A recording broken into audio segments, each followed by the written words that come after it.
अस्सलाम वालेकुम दोस्तों, सब कैसे हैं आप लोग? खैरियत से हैं? उम्मीद करता हूँ कि आप सब खैरियत से होंगे। आज हम फिर हाज़िर हुए हैं अली भाई के साथ, आप लोग के साथ। पहले भी मुलाकात रही है, एक अली भाई ने स्टोरी शेयर की थी और एक स्टोरी आज उनके साथ उनके किसी जानने वालों ने शेयर की है और इसके साथ हम आपको आज एक स्टोरी सुनाएंगे अली भाई से। और आपसे सबसे रिक्वेस्ट है कि तमाम वीडियोस को आप अगर पसंद करते हैं तो आप सब्सक्राइब भी करें और शेयर भी करें इसको और लाइक भी करें। This video sponsored by Koru Consultant. If you are interested in immigration or student visa, visit visa, business immigration, all you need to do is just contact the numbers mentioned in the description and apply on the assessment form. Thank you. तो हम फिर अली भाई से बात शुरू करते हैं। अस्सलाम वालेकुम अली भाई, कैसे हैं आप? ठीक है, अल्हम्दुलिल्लाह, आप खैरियत से हैं? तो अली भाई आप आज कौन सी हमें स्टोरी हमारे नाज़रीन को सुनाना चाह रहे हैं? क्योंकि रियल बेस्ड स्टोरीज हम लोग यहाँ पे लेकर आते हैं और आपने मुझसे कहा था कि आपकी कोई जानने वाले के साथ कोई वाक़या हुआ है, तो आप बताएं फिर इंशाल्लाह क्या कहानी है आप? हबीब साहब, कहानी कुछ इस तरीके की है कि एक हमारे बड़े क्लोज रिलेटिव हैं। आज से 3 साल पहले का वाक़या वो सुनाते हैं अपना। वो एक प्राइवेट न्यूज़ चैनल में जॉब किया करते थे। ठीक है, आपको पता है न्यूज़ चैनल्स में रूटीन इस तरीके का होता है कि आपको अक्सर ऑफ करते करते काफ़ी लेट हो जाता है, शिफ्ट्स में काम हो रहा होता है। तो एक उस टीवी चैनल में एक वैन ड्राइवर था। आपको बेहतर मालूम है कि इस तरह की बड़ी ऑर्गेनाइजेशन में वैन्स चलती हैं, ड्राइवर्स होते हैं जो लोगों को पिक एंड ड्रॉप देते हैं। तो एक ड्राइवर वहाँ पर बड़े मशहूर था जो कि जिस पे लोगों को बड़ा डाउट रहता था हमेशा कि इसकी जो एक्टिविटीज़ हैं वो कुछ नॉर्मल इंसानों से थोड़ा मुख्तलिफ है। पुराना ड्राइवर था वो? पुराना ड्राइवर था। अच्छा। और पहले एक्टिविटीज़ उस ड्राइवर की बड़ी नॉर्मल थी और अचानक कुछ इस तरह का सस्पिशियस एक्टिविटीज़ उसने शुरू कर दी। अब एक्टिविटीज़ में आपको बताऊंगा तो आपको भी काफ़ी हैरानी होगी। अब नॉर्मल इंसान करता ये है कि अगर बहुत तेज़ धूप है कहीं तो वो कोशिश करेगा कि मैं साए में बैठूं जाकर। बिल्कुल ऐसे। अगर सब लोग साए में बैठे हुए हैं तो वो अकेला धूप में खड़ा होकर सूरज को देखता था। अच्छा।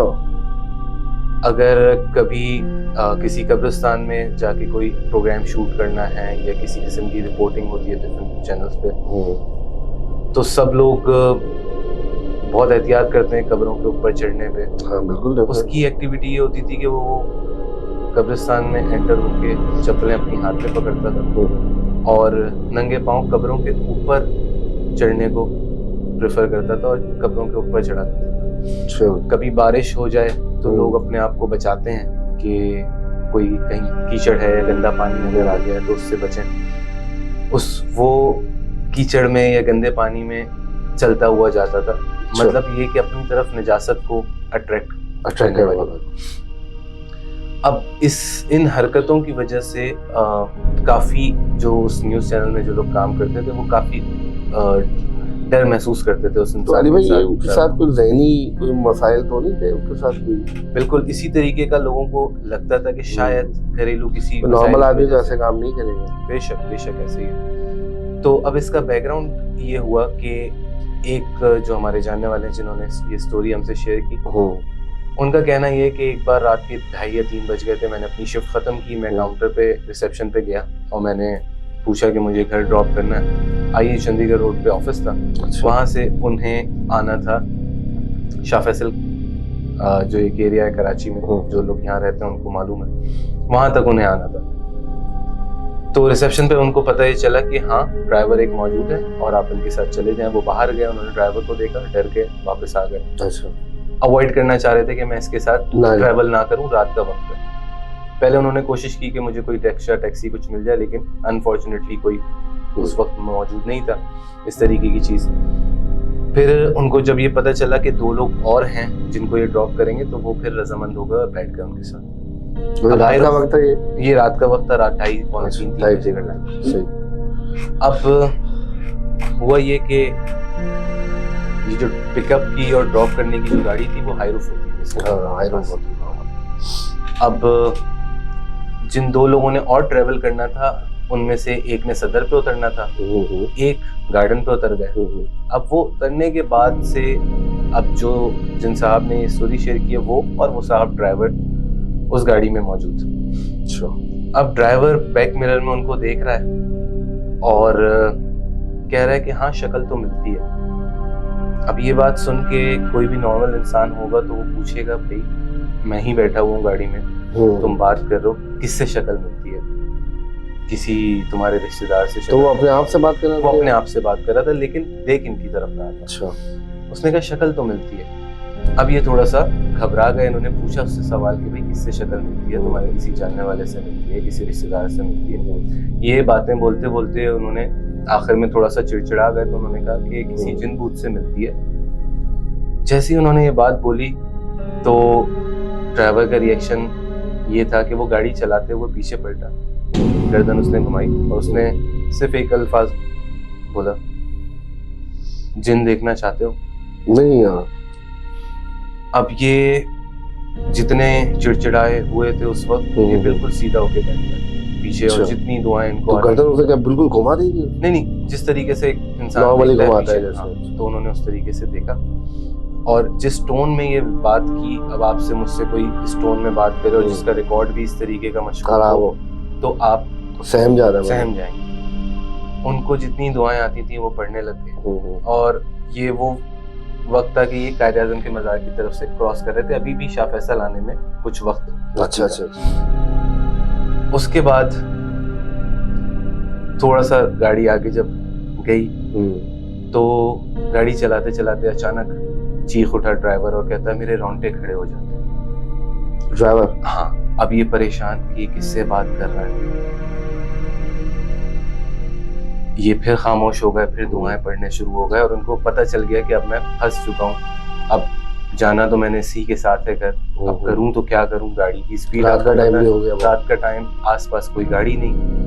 अब ये खिड़की की तरफ मुंह करके बैठे हुए हैं, कोशिश कर रहे हैं कि कोई रोशनी दूर से नजर आ जाए। तो अली भाई उनको क्या मतलब उसको पे जिन आ जाता था या क्या कोई मसला था आपके साथ? क्या ये एक इसका बैकग्राउंड उनको बाद में पता चला। अच्छा। तो यही करते करते और इसी तरीके की बातें करते करते उन्होंने महसूस ये किया कि वो बैक मिरर में इनको नहीं देख रहा। अच्छा। आपको पता है कि हाई रूफ में 2 लेयर्स में सीट्स होती हैं। पीछे की तरफ जो लोग बैठते हैं एक लेयर होती है, अंदर उसके पीछे एक और लेयर होती है, 3-3 करके 6 लोग बैठ सकते हैं। तो इनसे पीछे वाली सीट पे इनको एक साया महसूस हुआ। अच्छा। जिससे वो बातें कर रहा है। और जब उनको ये महसूस हुआ तो उन्होंने जोर जोर से दुआएं पढ़ना शुरू की और उसको रिक्वेस्ट की कि तुम यहीं पे मुझे उतार दो, मेरा घर आ गया है। और गालिबन ये शायद उस वक्त शायद नाज़िमाबाद के आसपास के किसी इलाके में पहुंचे थे।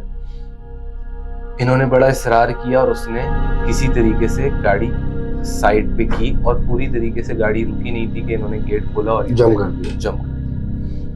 अब जब ये वाकया हो गया, ये कुछ वक्त तक तो इनका कहना ये कि मैं फुटपाथ पे जहाँ रुका था वहीं पे फुटपाथ पे 2-2.5 घंटे में बैठा रहा। मेरे हाथों पैरों में जान नहीं थी कि मैं खड़ा हो सकूं और कुछ।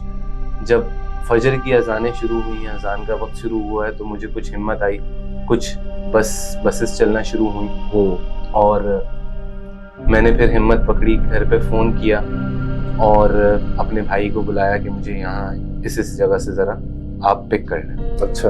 अब जब ये सारा वाकया हो गया तो उसके बाद उनका कहना ये है कि मैं तकरीबन 14 से 15 दिन शदीद बुखार में मुब्तला रहा। अच्छा।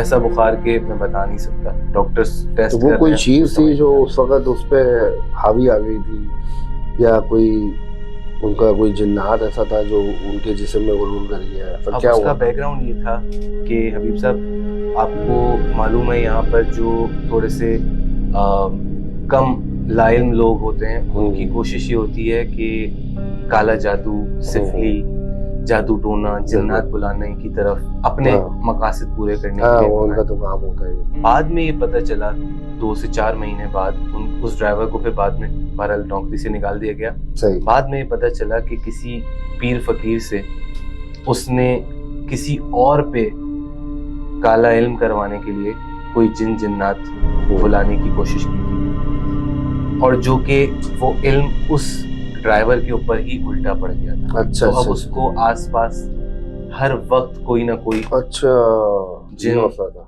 महसूस तो वो होता उसको था मवक्किल क्या हाजिर हुआ और था? वो उनसे वही काम करवाता था जो गलत किस्म के जो गलत काम जिन्नात होता होते है। हैं वो करवाते हैं, जो कि आपने अक्सर सुना होगा कि उनको गंदगी पसंद होती बिल्कुल है, ऐसे ही जो होता है। ऑब्वियसली नजासत पसंद है। बिल्कुल तो इस स्टोरी के बाद अब आवाम के लिए सीखने की ये बात है कि एक तो इस किस्म के अगर आप किसी एक्टिविटी में मुलव्वस हैं या कोई आसपास एहतियात आपके करनी है, चाहिए। एहतियात करें। आप एक दरवाज़ा खोलते हैं अगर किसी मखलूक को बुलाने के हम्म। लिए, और वो अगर आपके ताबे ना हो सके, आपको फॉलो ना वो कर सके, आती तो वो अपनी मर्जी से मगर जाती फिर वो अपने हिसाब से। और वो फिर आपको अपने ताबे करेगी और फिर जो वो चाहेगी वो आपसे करवाएगी। बिल्कुल ऐसे ही। और उस ड्राइवर का अब नहीं अता पता, अब जिंदा है मर गया, लेकिन इस तरीके के लोग आपको अक्सर नजर आए होंगे कि बरहना हालत में किसी पुल के नीचे लेटे हुए बिल्कुल हैं। ऐसे ही काफी तो नजर इस आते हैं। चीज का जो अंजाम है वो पागलपन है आखिर में। क्योंकि जब बिल्कुल हमारे इर्द गिर्द या हमारा ईमान है हम्म, कि जन्नात भी अल्लाह ताला की मखलूक है और वो मौजूद होते हैं, हम्म, तो अगर हमारे इर्द गिर्द हजारों की तादाद में इस तरह की मखलूकात मौजूद है और हमें नजर आना शुरू हो जाए, तो आप दिमागी कैफियत इंसान की समझ सकते हैं कि क्या हो जाएगी। तो एक इबरतनाक वाकया था, एक ऐसा वाकया था कि जिससे बचा जाए। और इस तरह के अगर लोग आपके भी किसी के आसपास हैं तो आप भी दूर रहने की इस तरह के लोगों से कोशिश करें, और ये जो जादू टोना, काला इल्म और किसी गैर मखलूक को बुलाना अपने मकासद के लिए, इन चीज़ों से परहेज करें। बिल्कुल। अपना ख्याल रखें। अल्लाह हाफ़िज़।